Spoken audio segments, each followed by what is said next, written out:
El aire en la sala de demostraciones era frío, estéril y denso, con el zumbido de tecnología clasificada. Me encontraba junto al general Thompson, un formidable oficial de 4 estrellas, cuya postura de granito parecía absorber el sonido. Al otro lado del suelo pulido estaba mi hermano, Samir, el niño mimado de la familia, prácticamente brillando bajo los focos. Compartía una sonrisa satisfecha con un atache militar extranjero, un hombre llamado Señor Korolev, cuya sonrisa nunca llegó a sus ojos. Mientras Samir lanzaba su discurso, mi atención no estaba en su voz, sino en la mano de Korolev tamborileando sutilmente contra su muslo, un código numérico oculto que reconocí al instante. Me incliné hacia el general. Mi voz, baja y firme, contrastaba marcadamente con el pulso frenético de mis venas. «No se mueva, señor. Todo está siendo grabado». Su mirada cambió casi imperceptiblemente. Un micromovimiento de francotirador se fijó en una lente oscura oculta en un detector de humo en el techo. Cuando volvió a mirar a mi hermano, la sonrisa confiada de Samir se había desvanecido por completo. Se disolvió en una máscara de puro horror al comprender finalmente la verdad. Esta sala tenía más de un público, y yo no estaba de su lado.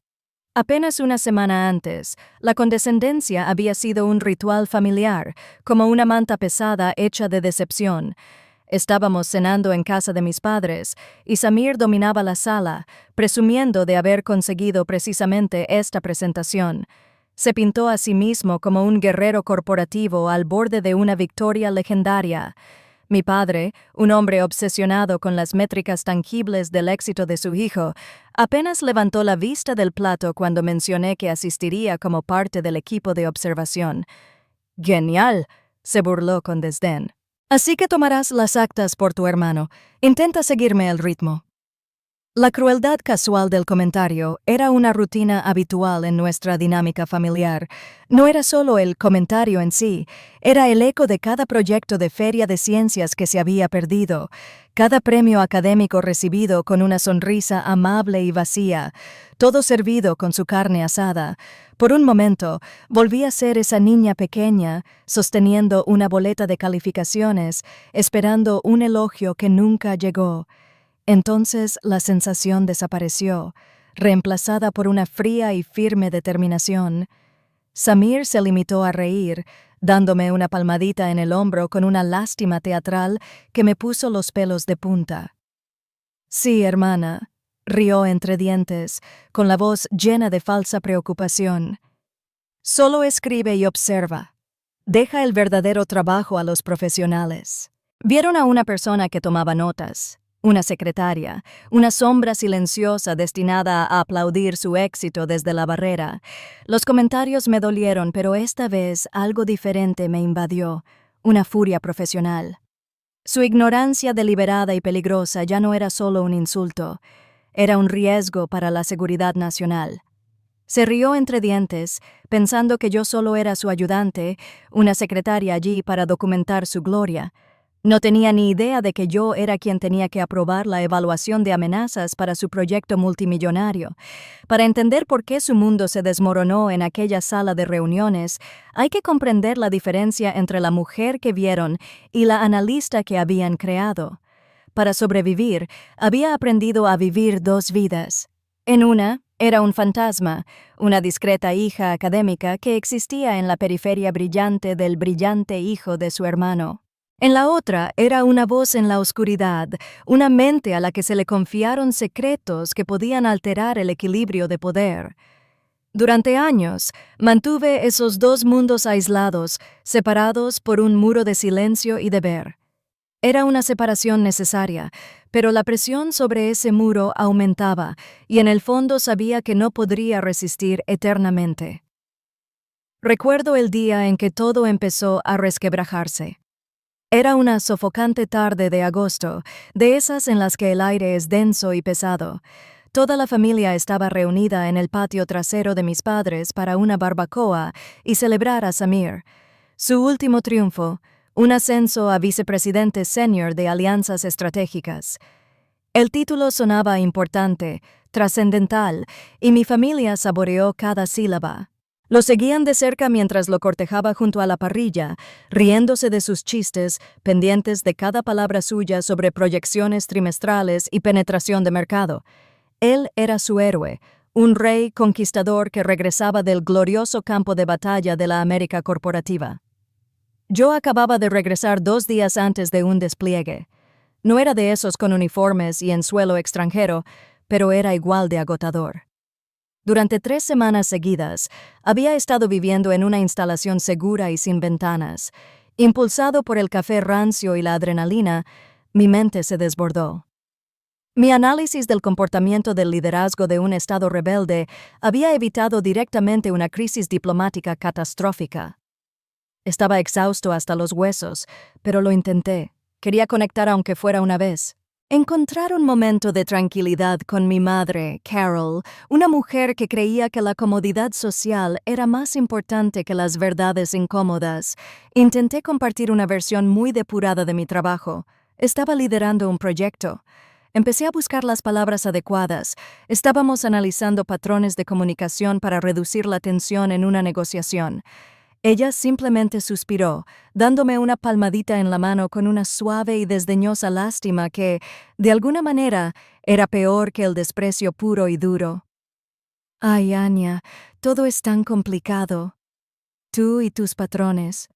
Sonrió, una sonrisa brillante y frágil. «Estamos tan orgullosos. Samir tiene un trabajo que podemos explicarles a nuestros amigos. Y eso fue todo». Mis 3 semanas de 18 días, el inmenso peso de la responsabilidad, la victoria silenciosa que había salvado vidas, todo se redujo a un pasatiempo complicado e incómodo. Era la misma mirada que me dirigió cuando intenté explicar mi tesis doctoral, el mismo tono que usó cuando compré un libro de texto en lugar de un bolso nuevo. En su mundo, si no se podía presumir de algo en una cena, simplemente no existía. Ahora, compara ese patio trasero soleado con el cero absoluto de mi otro mundo. Imagínese un esquife, una instalación de información compartimentada y sensible. No hay ventanas. El aire se mantiene a una temperatura constante de 18 degrees para evitar que los servidores se sobrecalienten. La única luz proviene del resplandor de 2 docenas de monitores que muestran flujos de datos complejos y señales satelitales cifradas. Esta era mi verdadera oficina. Aquí yo no era la hija callada, era oráculo, y mi voz era la más importante de la sala. En esa oscuridad silenciosa y gélida me encontraba a la cabecera de una mesa de conferencias. A su alrededor estaban sentados el general Thompson y el equipo de células rojas, un grupo de oficiales y operadores de inteligencia de élite y curtidos, cuyo trabajo era pensar como el enemigo. No les importaban mis habilidades sociales ni mi apellido. Les importaba una sola cosa, mi análisis. Mi voz era tranquila, autoritaria, rompiendo el silencio. El equipo de Korolov usa un protocolo de comunicación por capas, expliqué, señalando una forma de onda resaltada en la pantalla principal. El canal principal es un señuelo diseñado para ser interceptado. La verdadera información se transmite mediante códigos numéricos subvocalizados durante conversaciones informales. Mi equipo ha designado este perfil de amenaza como lenguaje oculto. Nadie interrumpió. Nadie suspiró ni lo consideró complicado. Simplemente escucharon, con rostros serios y concentrados. El general Thompson asintió lentamente, con la mirada fija en los datos, pero su confianza puesta en mí. En esa habitación, mi análisis no era un inconveniente, era la base de toda la operación. Mi mente, precisamente aquello que mi familia descartaba como un ático extraño y polvoriento, era un arma aquí, y era respetada. Esta dualidad era posible, por supuesto, gracias a mi padre. Tuve que presentarlo. Mi padre, Robert, un director de ventas jubilado que veía el mundo como una hoja de cálculo de victorias y derrotas, medía el valor de una persona por su título, su gratificación y el código postal donde vivía. Una vez intenté tener una conversación seria con él sobre mi trabajo y me escuchó un momento antes de dar su veredicto. «¿Conoces a tu hermano Samir?», empezó, reclinándose con un aire de profunda sabiduría. «Está ahí fuera, en el mundo real, creando cosas. Es un hacedor de lluvia». Me miró entonces, no con malicia, sino con una genuina y desconcertante lástima. «Tu trabajo, supongo, es estable. Es un buen trabajo en el gobierno». Hizo una pausa, buscando la palabra adecuada, pero le falta ambición. ¿Ambición? Para él, la ambición era un puesto destacado en una cartera de valores. No podía comprender una ambición medida en vidas salvadas o crisis evitadas. Era una moneda invisible, y en su libro de cuentas carecía de valor. No veía la ambición que requería ser la persona más tranquila en una sala llena de generales de 4 estrellas, ni el afán de buscar una sola pista en 1000 horas de grabaciones de vigilancia. Su ceguera no era accidental, era una elección. Durante años había aceptado los dos mundos, la discreta anotadora de la familia y el oráculo del Pentágono. Pero cuando la ambición de Samir lo cegó ante el peligro que acechaba, supe que ya no podía mantener esos mundos separados. Tenía que usar las reglas de mi mundo para exigirle cuentas en el suyo. Al volver a casa después de aquella cena, el familiar escozor de la indiferencia de mi familia empezó a desvanecerse, reemplazado por algo completamente distinto. Era una claridad fría y serena, de esas que solo sentía cuando estaba en medio de un problema complejo. El dolor seguía ahí, un leve zumbido de fondo, pero mis instintos profesionales lo superaban, gritándome que ya no era un desaire personal. Mi hermano Samir, con su inagotable necesidad de validación y su arrogancia temeraria, ya no era solo mi hermano mayor, un fastidio, era un lastre para la seguridad nacional. Su ego era un agujero negro en nuestra defensa, una vulnerabilidad que un agente hábil como Korolev podía explotar con unos cuantos cumplidos oportunos. No se trataba de venganza, tenía que ser claro conmigo mismo en ese punto. Se trataba de mi deber. Era mitigar amenazas. Mi familia había creado un mundo donde el ego de Samir nunca se frenaba, y ahora tenía que usar mi mundo, el mundo real, para contener el daño. La decisión me invadió, no con ira, sino con la silenciosa y escalofriante certeza de una prueba matemática. De vuelta en mi apartamento, me senté en la oscuridad. La única luz provenía de mi portátil cifrado del trabajo. Ya no era Anna Sharma, la hermana olvidada. Era Oracle, la analista. Mis dedos se movían por el teclado con precisión distante mientras redactaba la solicitud formal. Despojé toda emoción, toda historia familiar, del lenguaje. Era un documento de procedimiento clínico. El experto en la materia, Corv, tiene un historial documentado de recopilación de inteligencia mediante ingeniería social. Le escribí al enlace principal del contratista, Sharma Samir, que muestra indicadores de comportamiento que indican una alta susceptibilidad a la manipulación basada en el ego. Recomiendo activar el protocolo Arcángel de Vigilancia Audiovisual de espectro completo con análisis kinésico dedicado durante la demostración. Presioné enviar y no sentí nada, solo la tranquila confianza de un profesional que pone en marcha una estrategia sólida. La respuesta del General Thompson llegó en menos de una hora. Era una sola autorización firmada digitalmente. Al final, había añadido una breve nota manuscrita que apareció en la pantalla. «Ejecútalo a tu discreción, oráculo. Quiero a tu equipo en cada microexpresión». Esa sola línea de texto fue la validación que mi propia familia me había negado toda la vida. Su confianza me dio el poder institucional que necesitaba. Ya no era un simple observador en la historia de mi hermano, ahora era el arquitecto de su juicio. Las autorizaciones estaban registradas, los dispositivos de vigilancia estaban listos y el perfil del objetivo, actualizado. Mi hermano se dirigía a la presentación más importante de su vida, seguro de ser la estrella del espectáculo. No tenía ni idea de que era el objetivo principal de mi investigación. La sala de manifestaciones de Fort Mee parecía un planeta diferente, un mundo de aire frío, voces apagadas y el inmenso peso tácito del protocolo militar. Era una catedral de poder, y mi hermano Samir predicaba desde el púlpito. Se movía por la sala con una confianza desenfadada, su traje a medida como una segunda piel, su sonrisa como un arma. Lo observé desde atrás, de pie junto a una mesa de sonido con una tableta en la mano, la imagen perfecta de un asistente de bajo nivel. Mis padres estaban sentados en la primera fila, con el rostro radiante de un orgullo tan intenso que casi dolía verlos.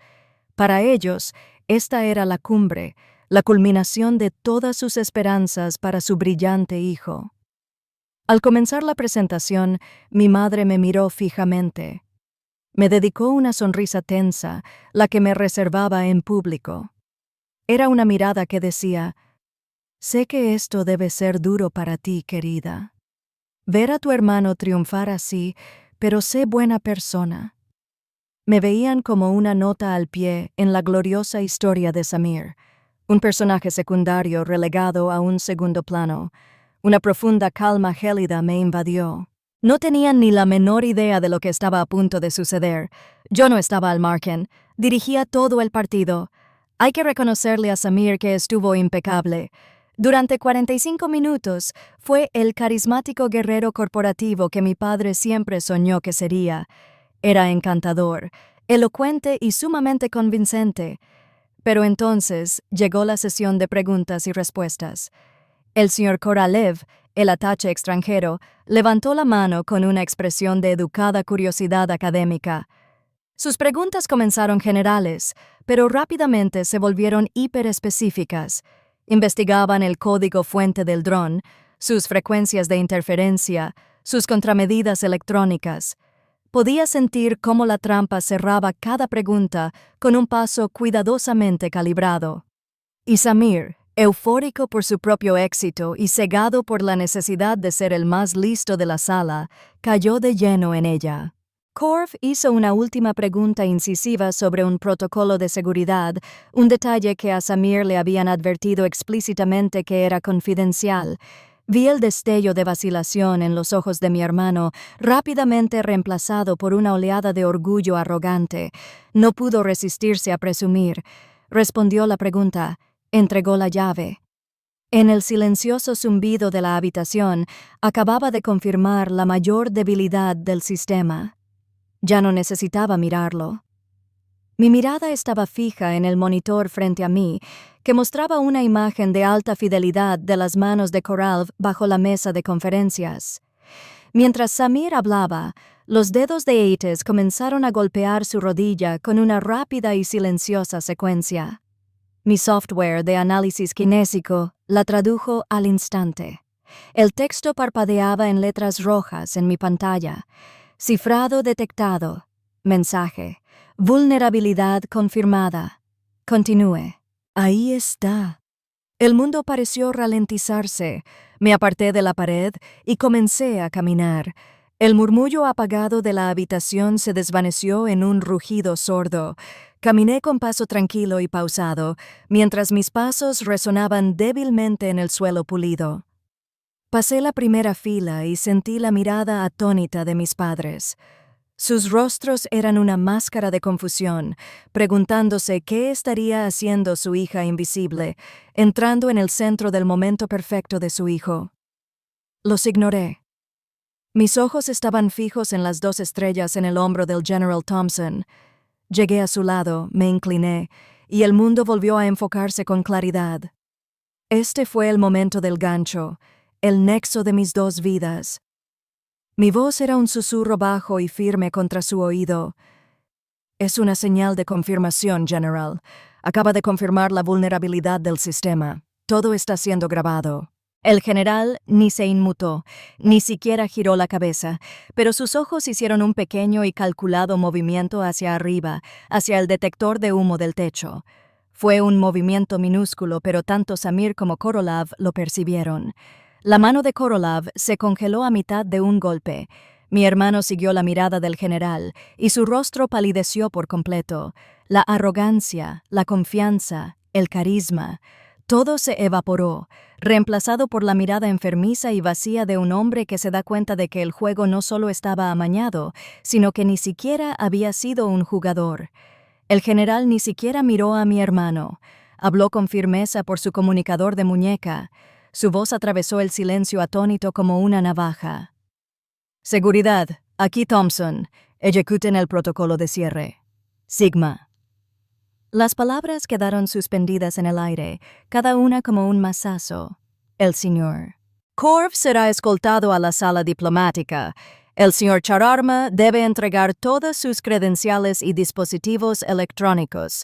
Ahora es persona de interés en una investigación federal de contrainteligencia. 2 severos policías militares uniformados aparecieron por una puerta lateral, moviéndose con una rapidez desconcertante. Caminaron directamente hacia Samir, con el rostro inexpresivo. Mi madre dejó escapar un pequeño jadeo ahogado. Mi padre, un hombre que había dirigido equipos de ventas toda su vida, se levantó a medias de la silla, con el instinto de tomar las riendas, de objetar, de señalar y arreglar esto. Pero se quedó paralizado. Se quedó paralizado porque el general Thompson giró ligeramente el cuerpo, no hacia los policías militares ni hacia mi hermano, sino hacia mí. Me miró fijamente y preguntó en voz tan alta que toda la primera fila lo oyó. Una voz impregnada de la absoluta autoridad de su rango. ¿Eso es todo, oráculo? El nombre impactó a mis padres como un golpe físico. Era extraño, poderoso, incomprensible. Me miraron fijamente. A mí, su hija, la anotadora, su silenciosa decepción académica. Y por primera vez en sus vidas vieron a una desconocida, una mujer que estuvo al lado de generales, una mujer que terminó sus carreras con un susurro, una mujer que ostentaba un nombre de poder que ni siquiera podían empezar a comprender. El abismo entre la persona que creían que era y la persona que realmente soy, finalmente se reveló irrevocablemente. Mi hermano se había pasado la vida exigiendo ser el centro de atención. Mientras lo sacaban de la sala bajo vigilancia armada, finalmente se convirtió en el centro de atención. En los momentos posteriores a la salida de Samur, la sala de demostraciones se convirtió en un torbellino de silenciosa actividad profesional. Los agentes de seguridad hablaban en voz baja, apretando los puños. Los técnicos comenzaron a asegurar el equipo y un enlace diplomático ya se ocupaba del señor Corv. Durante todo ese tiempo, mis padres permanecieron sentados en primera fila, completamente quietos y en silencio. El mundo se había reorganizado a su alrededor y de repente se habían vuelto irrelevantes. 2 estatuas abandonadas en una habitación que ya no reconocía su existencia. Estaban total y devastadoramente solos. El general Thompson me puso una mano firme y tranquilizadora en el hombro. Su voz, un murmullo grave y áspero, estaba dirigida solo a mí. Su instinto estaba en lo cierto, doctor. Puede que haya salvado todo el programa. No era un elogio. Era la constatación de un hecho, un reconocimiento profesional de un experto a otro. Mis colegas, los demás analistas y oficiales que habían participado en la operación, no se apresuraron a felicitarme. Simplemente me miraron a los ojos al pasar, asintiendo en silencio y solemnemente con profundo respeto. En nuestro mundo, eso era más valioso que cualquier metal. Caminé hacia la salida, y mi camino me llevó justo al lado de mis padres. No los miré, no por enojo, sino porque ya no formaban parte de mi ecuación. Mis 2 mundos finalmente se habían fusionado en uno, y ellos estaban al otro lado del muro. Un año después, me encontraba en un podio de caoba pulida en una sala de reuniones segura en las profundidades del Pentágono. Los rostros que me miraban no eran oficiales subalternos ni enlaces corporativos. Pertenecían al Estado Mayor Conjunto. Ya no era solo Oracle, una discreta señal de llamada. Era la doctora Anna Sharma, la recién nombrada jefa de división de la Dirección de Análisis del Comportamiento y Contraelicitación del Departamento de Defensa. Mi trabajo, nacido de la ambición temeraria de mi hermano, se había codificado. Se había implementado en todas las ramas un nuevo conjunto de protocolos de seguridad diseñados para identificar y mitigar los riesgos que plantean las vulnerabilidades psicológicas y de ego en el personal de alta habilitación. Lo llamaron la doctrina Sharma. Mi legado ya no era una incógnita, era un mandato federal. Pero mi verdadera victoria no fue en esa sala de juntas, fue en la oficina tranquila y bien iluminada, donde ahora pasaba la mayor parte de mis días asesorando a mi propio equipo. Eran un grupo de jóvenes analistas brillantes, intensos, ambiciosos y perspicaces, y eran mi verdadera familia. Allí, el respeto no era un don innato, se ganó a diario con rigor y honestidad intelectual. Nos desafiábamos mutuamente, colaborábamos, construíamos juntos. Era una familia forjada en la competencia y la confianza compartida, no en una obligación disfuncional.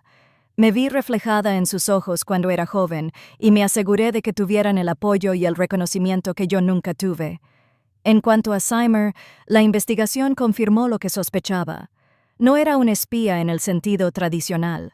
Era simplemente un hombre tan desesperado por ganar que formó una alianza secreta con Korolev, intercambiando información sensible, aunque no ultra secreta, por una ventaja competitiva. Fue una grave violación de la seguridad nacional, fruto de una arrogancia que mi familia había cultivado toda su vida. Fue acusado bajo estatutos federales, lo que lo inhabilitó de por vida para la industria de defensa y los contratos de su empresa fueron revocados permanentemente. Su reputación, lo que más valoraba, quedó completamente destruida. Ahora era una nota al pie, una advertencia que se enseñaba en las sesiones informativas de seguridad. La semana pasada, trabajé hasta tarde revisando un informe clasificado sobre amenazas emergentes. Apareció una notificación de correo electrónico en mi pantalla, una pequeña campanada discreta en el silencio de mi oficina. Era de mi madre. El asunto era simplemente Anya. Mi dedo estaba sobre el botón de borrar, pero lo abrí. Era breve, suplicante y lleno de frases como «Nunca lo supimos y lo sentimos mucho. ¿Podemos hablar, por favor?» Leí las palabras y no sentí nada, ni rabia, ni satisfacción, ni siquiera un atisbo del antiguo dolor. Era como leer el mensaje de un extraño sobre una vida que ya no vivía. Su validación, aquello que una vez anhelé como el oxígeno, ya no era necesaria para mi supervivencia. Mi pieza era mía, ganada en silencio y probada en el campo. Ya no estaba a la venta. Con un solo clic silencioso, trasladé el mensaje a la carpeta de archivos sin responder y volví a concentrarme en el informe en la pantalla. Mi trabajo me esperaba. Mi familia siempre me decía que solo escribiera y observara. Nunca entendieron que toda mi carrera se basó en leer las señales. Nadie más pudo ver y registrar las verdades que todos intentaron ocultar. Si alguna vez has tenido que usar tu experiencia única para aclarar las cosas, comparte tu historia en los comentarios. En esta comunidad sabemos que los observadores más discretos suelen ser los más poderosos.